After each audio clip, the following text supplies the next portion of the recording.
আলহামদুলিল্লাহ ছুম্মা আলহামদুলিল্লাহ। সম্মানিত ভাড়ারা ইউনিয়নবাসী, আজ কিছু সড়কে বেহাল দশা ফেসবুকের মাধ্যমে আমার নজরে আসে।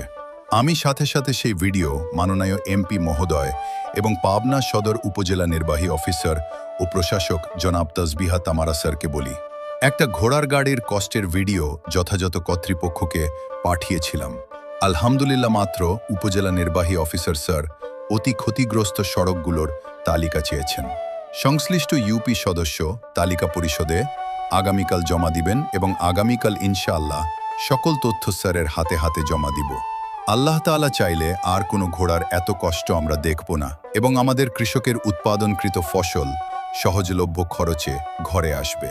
সবাই দোয়া করবেন যেন যথাযথ কর্তৃপক্ষ অতি দ্রুত একটা স্থায়ী বন্দোবস্ত করে দেয় আমাদের কৃষকদের জন্য। কৃতজ্ঞতায় সুলতান মাহমুদ খান, চেয়ারম্যান, ভাড়ারা ইউনিয়ন পরিষদ, পাবনা।